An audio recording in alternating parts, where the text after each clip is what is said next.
Bienvenidos a un nuevo ciclo de charlas con representantes del pueblo para el Instituto de Formación Política y Gestión Pública del Gobierno de la Ciudad. En este caso nos está acompañando Cecilia Ferrero, que es legisladora porteña de la Coalición Cívica. Vamos a conocerla un poco más.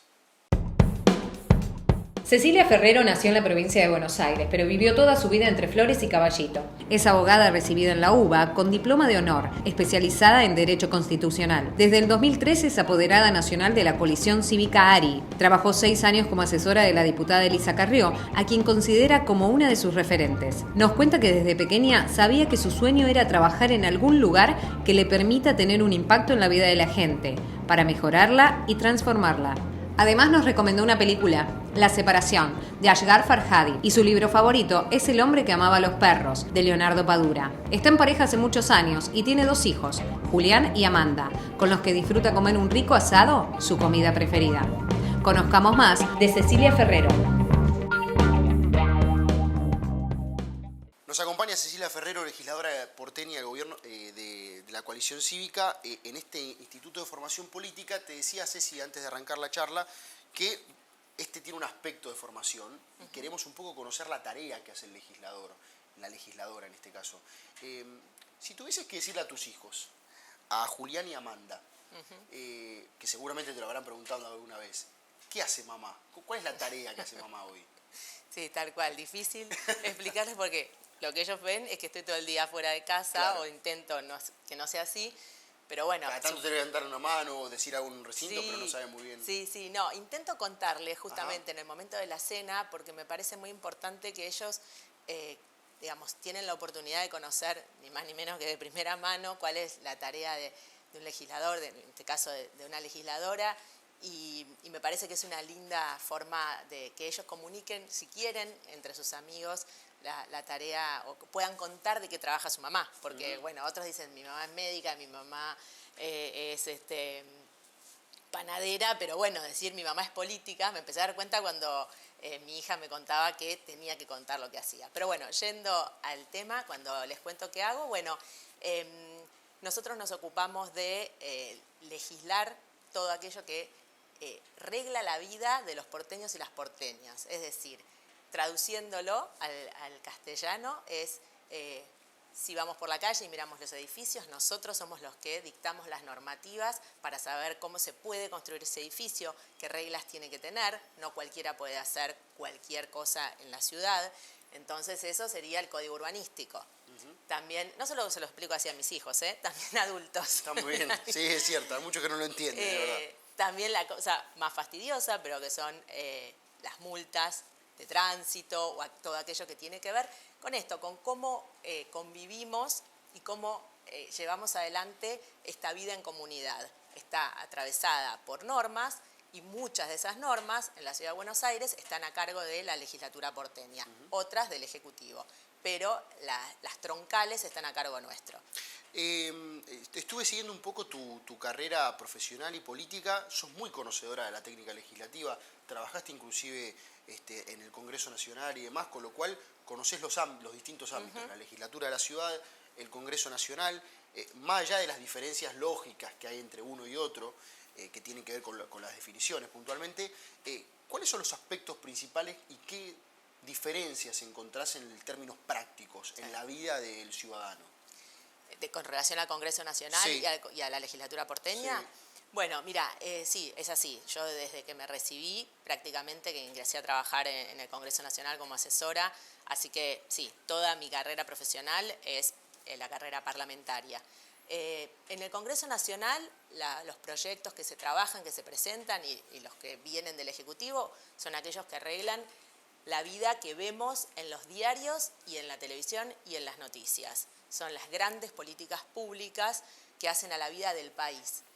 En la Ciudad de Buenos Aires, en la legislatura porteña, nos ocupamos de aquello que tal vez no se percibe a través de los medios de comunicación, pero que rige nuestra vida cotidiana.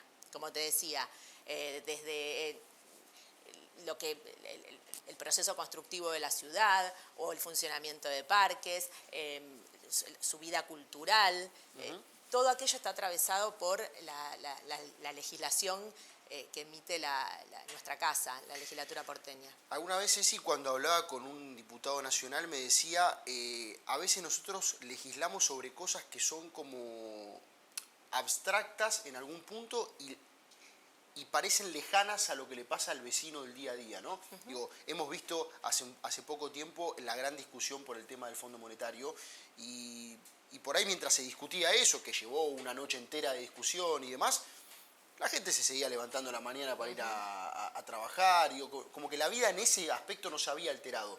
Y pareciera como que el legislador local puede modificar rápidamente la vida del vecino, ¿no? Totalmente es así. Por eso te decía, la mayoría de las personas sabe que va a votar diputados nacionales, claro, y conoce lo que hace el Congreso Nacional, más allá de la apreciación que tenga sobre la tarea, ¿no? Sí, bueno. Pero desconoce el trabajo de la legislación local, siendo que es absolutamente incidente en su vida cotidiana. También todo lo que tiene que ver con habilitaciones. Nosotros trabajamos el código de habilitaciones, o sea, si vas a abrir un local, nuestra tarea es reglar cuáles son todas las normas de higiene, de seguridad que tiene que tener, que se le puede exigir. Después el Ejecutivo hace su tarea de inspección, de habilitación, pero la norma madre la dictamos nosotros. Por eso, efectivamente, nuestra tarea incide directamente en la vida de los porteños y las porteñas y es de una intensidad bastante importante. Por eso me parece muy bueno que programas como este intenten comunicar lo que hacemos, porque realmente tiene una trascendencia muy, muy importante en la Ciudad de Buenos Aires. Para mí fue, te diría, no una sorpresa, porque yo había sido asesora también de un legislador porteño, de Fernando Sánchez, que bueno, fue diputado nacional y legislador. Entonces yo ya antes de ser legisladora sabía. Ya tenías el conocimiento. Tenía el conocimiento. Claro. Pero así todo, como no me había tocado, me había tocado asesorarlo, pero no me había tocado ejercer la función, no había tomado esa dimensión que te digo del poder de transformación y de incidencia directa, como vos decís. Seguro. Te llevo un poquito a lo que fueron estos últimos 2 años de pandemia, que obviamente han modificado la vida de todos. Los legisladores o los dirigentes políticos no estuvieron exentos. ¿Cómo fue legislar en pandemia y qué aprendizajes crees que quedaron? Mira, la verdad es que nosotros tuvimos no digo la suerte, tuvimos una muy buena conducción de la casa en ese momento. El vicepresidente era Agustín Forchieri y realmente él convocó a los presidentes de todos los bloques enseguida y dijo, bueno, tenemos que poner esta casa a funcionar y en 2 semanas convirtió el Salón Dorado en el recinto. Y después, cuando la cosa se agravó, pasamos a la virtualidad total. Y pudimos legislar muy bien, pudimos trabajar, todos pusimos lo mejor de nosotros, debatimos en comisiones, trabajamos, te diría casi con normalidad a nivel de la producción legislativa. La verdad que todos pusimos a prueba nuestra capacidad de adaptación y para mí el balance fue muy bueno. Yo aproveché mucho el tiempo para trabajar en proyectos que tal vez la coyuntura del día a día en la presencialidad no me da esa cantidad de tiempo que uno necesita cuando va a trabajar en un proyecto que lleva su tiempo de razonamiento, de pensarlo, de interactuar con el asesor. Bueno, acá en este caso nosotros también a nivel de nuestro despacho rápidamente también incorporamos la modalidad, entonces teníamos nuestras reuniones virtuales en forma continua en la semana y sí, como creo que mi mayor producción legislativa así profunda la hice en el 2020. Hay temas urgentes que tiene este país, que tiene la Ciudad de Buenos Aires, que tienen que ver con la situación de la pobreza, la inseguridad, la situación económica, el empleo. Pero hay toda una agenda que es urgente también, pero como no es tan urgente como lo otro, no se ve, que tiene que ver con el medio ambiente. Vos estuviste trabajando en algunos proyectos en ese sentido. ¿Crees que es este el siglo verde, el siglo donde la Argentina va a tener que dar un vuelco respecto de su conciencia ambiental?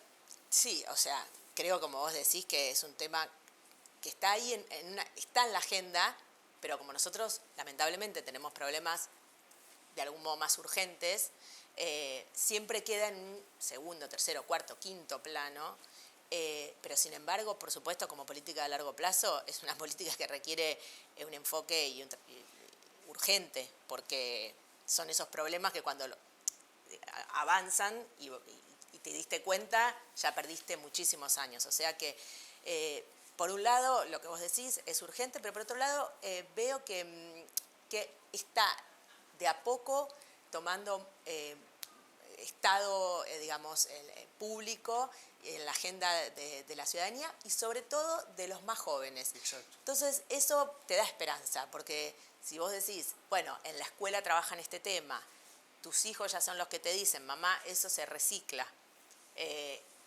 decimos, bueno, la verdad es que al menos el futuro, o sea, quienes están a cargo de nuestro futuro, tienen este tema desde muy chicos en su cabeza y entonces eso es un futuro promisorio para nosotros en esa materia.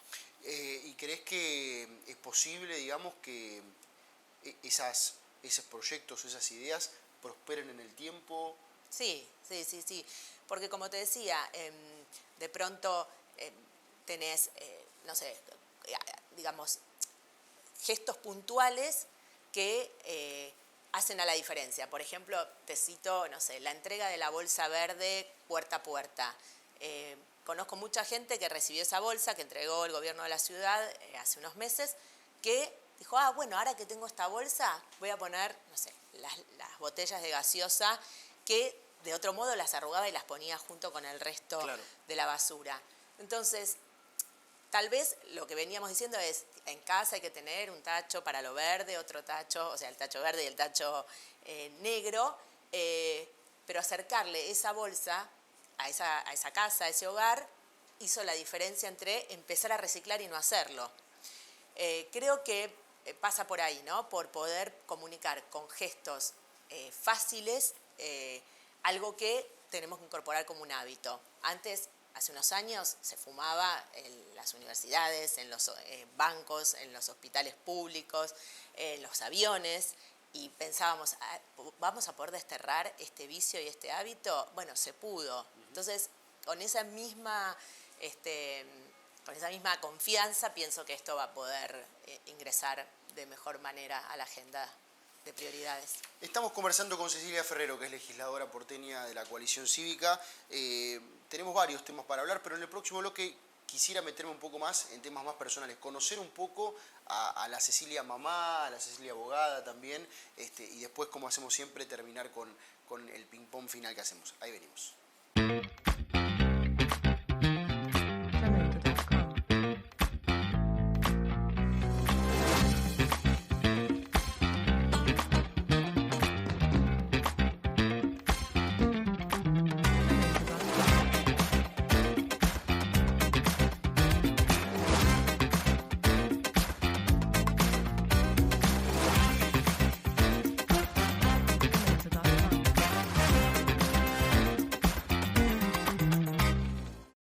Seguimos conversando con Cecilia Ferrero, que es legisladora porteña. Hablábamos en la primera parte de la charla un poco más de técnica legislativa, del rol del legislador, de la pandemia, de los nuevos desafíos que presenta la agenda verde y demás cuestiones en nuestro país y en la ciudad de Buenos Aires en particular. Pero ahora me meto un poquito más en Cecilia, no en tanto en la legisladora. ¿Sos abogada? ¿Cuándo decidiste ser abogada? ¿O era viste que hay como algunas carreras que son como mandato familiar? Mi viejo es abogado, yo soy abogado y así. Bueno. ¿Es un poco así o...? Bueno, más o menos. Mirá, yo soy muy curiosa. Ajá. Entonces eran muchas las cosas que me gustaban cuando estaba en el secundario. Y venía pensando con mucha angustia, bueno, ¿qué de todo eso iba a elegir? Porque realmente se me venía el plazo encima de la inscripción en el CBC. Claro. Y bueno, era tan grado de indefinición que tenía sobre qué, o sea, te digo, me gustaba desde química, pero no era, las ciencias exactas no eran mi fuerte, pero me gustaban mucho, y de las ciencias sociales me gustaban muchísimas carreras. Entonces terminé pensando en elegir como la carrera madre de las ciencias sociales, y además había un sentido de justicia en mí que me imaginaba en esa situación de poder impartir justicia, si querés, desde esa juventud idealista. Y después, cuando ingreso a la carrera, empieza a haber todo digamos, lo que es el derecho privado, que es muy denso, es el derecho de los códigos, que me empieza a generar como asfixia directamente, no me gustaba, pero todo el derecho público me fascinaba. Claro. Y tuve un profesor que fue quien me marcó la carrera, lo que hago hoy en día, de Derecho Constitucional, Andrés Gil Domínguez, en cuarto año de la carrera, que en una clase dijo, mire, si alguno, parecía que como si me hubiera estado leyendo la mente, si alguno tiene duda de seguir o no, no abandone esta carrera, porque es una herramienta que nos permite hacer aquello que nos gusta encontrándole la vuelta. Y me acuerdo de los ejemplos que dio, te estoy hablando hace más de 20 años. Claro. Pero dijo, si te gusta el deporte, puedes hacer derecho del deporte. Si te gusta, no sé, los idiomas, podés devenir en traductor. O sea, me mostró ese camino de, esto no es un corset, sino es una puerta. Bueno, hasta acá llegué. Muy bien. ¿Y cuándo arrancó tu vocación por la política? Porque uno que conoce, y a mí me ha tocado y me toca hablar comúnmente con muchos dirigentes políticos, hay como algo de la vocación que es parecida a la del deportista, ¿no? Como a la del médico, digo, el servicio público como vocación. Sí, Uno no deja de ser dirigente político en ningún momento del día. No, exacto. Bueno, mirá, en mi casa la política era moneda corriente, pero ni mi papá ni mi mamá ni militan, ni habían militado, pero mi abuelo paterno, español, había luchado en la Guerra Civil Española. Ajá. Entonces yo me crié en una casa que los fines de semana el tema era aquello que acompañaba, así como en otras a lo mejor es el fútbol, en mi casa la sobremesa era la política. Entonces mi hermana fue la que sí, cuando ingresó a la universidad, empezó a militar, llegó a ser, mi hermana era médica, empezó a militar y llegó a presidenta del centro de estudiantes, ella me llevaba 7 años y bueno, yo después fui al Nacional Buenos Aires, que es un colegio que está muy atravesado por la política, pero en esa instancia no encontré ningún espacio donde me sintiera cómoda, no se me presentó como una oportunidad, y en la facultad tampoco. Pero este profesor que te cité fue el que, cuando yo ya me había egresado y era ayudante de cátedra, me dijo un día en el año 2001, mirá, a mí me convocaron del equipo de Elisa Carrió para ayudarlos en unos amparos que están haciendo, que están presentando, porque él había sido docente de otra persona del equipo de Lilita. Y están buscando sumar gente al equipo. ¿Te interesa? Y para mí, bueno, obviamente te puedo describir dónde estaba, porque fue, ya te digo, el inicio de este camino. Y era el año 2001, así que yo con mucha reticencia le digo, qué desafío. Entonces le pregunté, ¿son honestos? Claro, sí, claro, por supuesto. Era el que se vayan todos, estábamos en ese momento. La gente estaba muy preocupada por esa clase política, ¿no? que nos había defraudado. Pero por otro lado, claro, me venía gustando todo el derecho público, era lo que estaba claramente haciéndome todo ese ruido adentro de dónde iba a ejercer el derecho público si no era en la carrera judicial, que también es compleja de ingresar. Entonces, bueno, con la respuesta de él, que me generaba mucha confianza, me dijo, sí, mira, de eso quédate tranquila. Son tan honestos como alocados y están dando una batalla épica. Te sugiero aceptar. Y bueno, y así fue. Y ahí fue. Entré como parte del equipo y de a poco, de un equipo técnico y bueno, las oportunidades para crecer se me fueron presentando con mucho esfuerzo, con un esfuerzo personal que fue reconocido. Eso es lo interesante. ¿Cómo matizás ser mamá de Julián y Amanda con la política? ¿Hay algún momento donde decís, bueno, entro a mi casa, cierro la puerta, acá soy mamá, no soy legisladora? Sí, mirá, ¿Es eso posible, no es posible? Sí, para mí es un desafío grande. La verdad te diría que es el más grande porque tengo mucha conciencia de que acompañar a mis hijos en esta etapa es central, porque la niñez es la base de la vida adulta. Siempre hay posibilidad de rectificar o de tener, digamos, una resiliencia si tenés una infancia difícil, pero si tenés una infancia acompañada, feliz, plena, creo que tenés más posibilidades de tener una vida adulta plena. Entonces, con esa conciencia de esto que te digo permanente, es que siempre pienso que hago menos de lo que quisiera hacer por ellos. Pero bueno, también, y en esto mi compañero Luis me lo dice siempre, me dice, no dejes de hacer, porque para ellos también es un ejemplo ver una mamá que se desarrolla, que crece, que disfruta de lo que hace y que da lo mejor de sí. Entonces, con estas herramientas en casa es con las que criamos a Julián y Amanda. Bueno, me voy a meter ahora en el ping-pong final. ¿Esto es con una frase o con una sola palabra que me tenés que ir respondiendo? Un libro. Wow. Mira, te puedo citar desde un libro que me marcó, el primero que me marcó el inicio de la adolescencia, que fue 100 años de soledad. Después, un clásico. Después, en los 20, Madame Bovary, de Flaubert. Y después ya de grande, últimamente estoy leyendo o leí muchos libros de Samantha Schweblin, que es una joven escritora que está viviendo en Alemania, está haciendo una gran carrera. Estuve leyendo hasta hace poquito Las señoritas de Laura Ramos, el libro sobre las maestras de Sarmiento. O sea, intento, bueno, y uno de mis escritores favoritos es Paul Auster, así que de Paul Auster he leído casi todo. Miles. Y de Padura. Padura es otro Leonardo de los... Padura, sí, tiene buenos libros, es cierto. Sí. El hombre que amaba a los perros es un El hombre que amaba a los perros es un librazo. Sin Te duda. diría que si tengo ahora que elegir uno de los recientes, El hombre que amaba a los perros. Se lo vamos a recomendar a la gente que nos mira. Sí. Una serie. ¿Sos de mirar series? Mira, hasta antes de la pandemia no miraba nada. Claro. Y en la pandemia las incorporamos. Bueno, mira, te elijo dos. De la política, Borgen. Y como un deleite en todo sentido, desde el paisaje, las actuaciones y la trama, Big Little Lies. Buena, sí, es buena.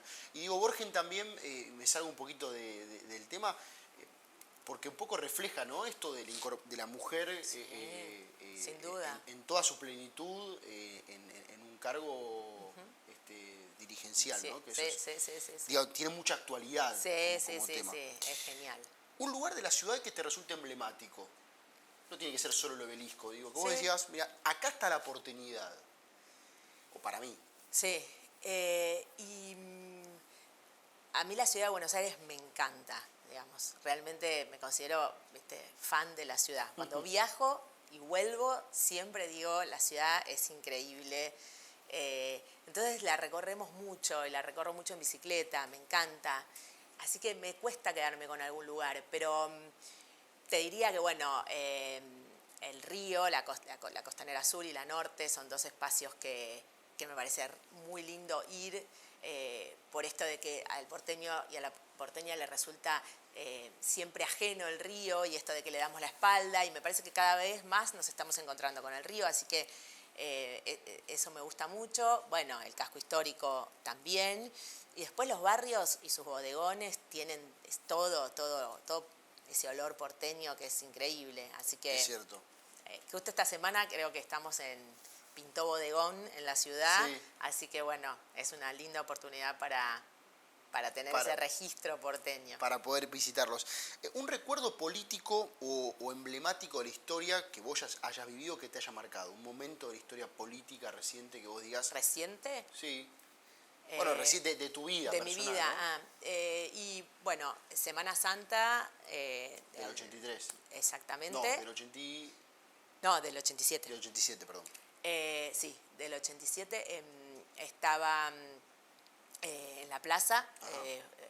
Mis papás, me acuerdo que dijeron, hay que ir. Me acuerdo también lo que tenía puesto, las horas que estuvimos ahí, y Alfonsín asomado al balcón. Así que eso me marcó. Y bueno, y después, sí, los sucesos del levantamiento, bueno, todo lo que rodeó esa posibilidad de que nuestra democracia tambaleara. Y bueno, el 2001, como te decía recién, fue un periodo muy, muy angustiante de nuestra historia política. Y bueno, y el que estamos viviendo ahora también es un periodo que me genera bastante angustia, pero bueno. Vamos con la última. ¿Qué le dirías, y esto ya a cámara, ¿no? ¿Qué le dirías a Cecilia Ferrero dentro de 10 años? Si tuvieses, ahora va a quedar un testimonio que lo vas a ver en 10 años, mirá lo que me dije. A ver si se cumplió o no se cumplió, a ver qué pasó. Bueno, le diría o te diría que este momento de mi vida profesional y política es un momento en el que siento que estoy pudiendo poner al servicio de la ciudadanía todo un recorrido, una formación, y estoy poniendo junto a mi equipo lo mejor de mí para generar mejor política pública para la Ciudad de Buenos Aires en todas las disciplinas o en todas las áreas en las que elegimos trabajar, junto a mi equipo, que son cultura, vivienda, espacio público, y ahora también sumamos educación este año. Así que espero no haberme defraudado. Seguro. Gracias. Gracias, Fabián. Muchas gracias a ustedes.